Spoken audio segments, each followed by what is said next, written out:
afternoon for Hailey's defense of her master's thesis. Hailey has been with us in the Bio and Society program for a while now because she started out as a BS student and then she decided to be a BS MS student, and now she is wrapping up the master's portion of this, which is always a really nice moment for us. So Hailey will give a presentation. I didn't tell you who I am. I'm Karen Ellison. I'm the Associate Director for Center for Bio and Society and the chair of Hailey's committee.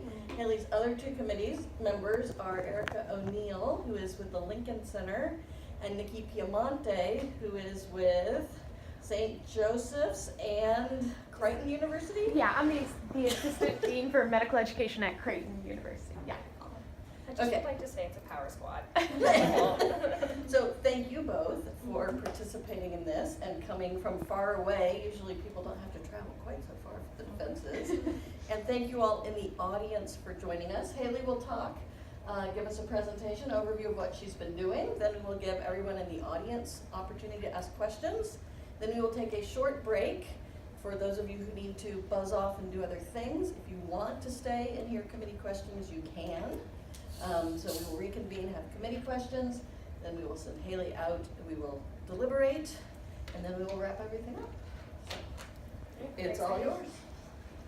All right, hi everybody, I'm Hailey Cohan. I've met all of you before. Welcome to my thesis defense. Again, this is through the ASU Center for Biology and Society under the School of Life Sciences.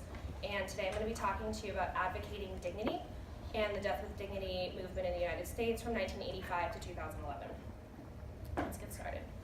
So we have to start this conversation with some blunt information that some argue that death in America is overly medicalized, meaning that there is too much medical intervention in the dying process, that it is unnatural, and that it is no longer humane or dignified. We're going to talk about who these people are that are arguing in a little bit here. To change this, we first have to define what death with dignity is. So death with dignity is a very vague topic. It is highly subjective. We will not come up with a single definition in this one presentation, in this one study. One single definition will not be created through other studies, but we can at least move forward in conceptualizing how it works for the people that have to deal with it. Okay, in order to do this, this is going to be our roadmap through the rest of the presentation. So death with dignity is going to be at the center of all of this, and there are several spheres that are interacting around death with dignity for patients that we are going to work to pick apart to conceptualize this as a whole phenomena. And this is going to be patient and doctor relationship for terminal illness, medical technologies and protocols around illness, and then legal and policy factors. And then the groups that we will be picking apart, I'm going to give you more information on them in a bit, but it is the Hemlock Society, Compassion in Dying, Compassion in Choices, and these are all advocacy groups in the United States around death with dignity practices. Okay, so we have to talk about the context of what the medical sphere in America looked like and felt like in the 20th century that made us start asking, what is death with dignity and why do we care about it? So this is a conversation about what was happening in the 20th century medical climate, and it involves several different events, such as the ones around the circle here. And these events kind of shaped how patients were dealing with death, how death was affecting people and the families around those people, and what was happening that we started even asking about dignity and what's happening with dignity, because beforehand this wasn't as much of a conversation. So, and we also have to remember through all of this that we're talking about the medical climate, but really what we're talking about is how terminally ill people are affected in that climate. So let's talk about each of these events. The NIH War on Cancer was not initially called a war, but that's how it's been branded from thereafter. It was a bill signed by President Nixon in 1971. It created the National Cancer Institute, and what you need to know about it is that it created a massive increase in funding for cancer research and curative cancer treatments. And so these treatments are a great thing. We're not going to look down upon these treatments in this research study, and this research funding was great. However, it did change the way that terminal illness, especially cancer, was handled in the medical system, because with more curative options, those options became pursued over support options and relief options such as pain management or openness to death as a phenomena. And so it also created this interesting phenomena where death is becoming less natural in the medical system and something that is being more vehemently avoided. It also led to the terminology chains of cancer being a battle that must be fought instead of just a disease that somebody is coping with. The AIDS epidemic was situated right at the beginning of our first advocacy group's founding that we're going to talk about in a little bit. The AIDS epidemic is important for this research because it was a very panic-ridden era in the United States. There were people who were dying with these horrible symptoms, and they didn't know what the transmission vector was for the disease that everybody was dealing with, and so there was a lot of fear of, am I going to catch this disease if I'm caring for you?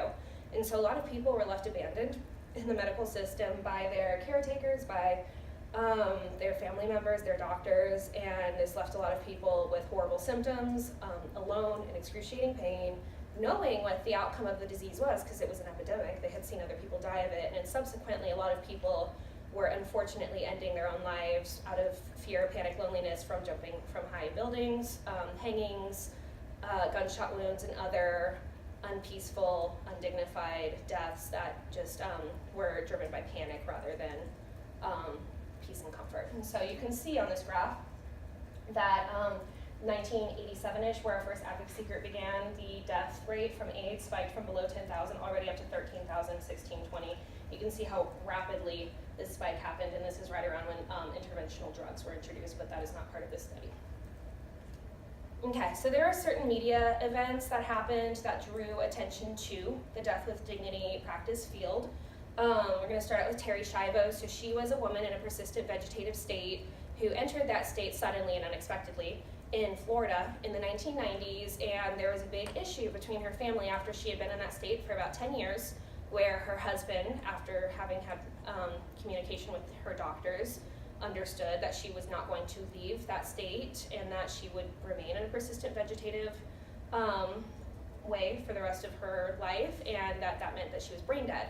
And he wanted to take her off of life support, and her family did not agree with the medical definitions of brain death or death in general and refused to take her off of life support, and this became a very large legal battle and then media battle that entered all the way up to President Bush's executive desk for weighing in. And what we need to pull from this case is that this does not apply to the patients that we will be dealing with because she was not cognizant, and we are only dealing with patients who are lucid and able to make their own medical decisions in this study, but that it did bring a spotlight to the Death with Dignity movement that otherwise would not have been shown upon it, and it was a precedent-setting case for how to handle these family battles around disputes about how somebody should die or how somebody's end of life should look like, and that these battles need to be addressed before the event of the vulnerable situation and the suffering.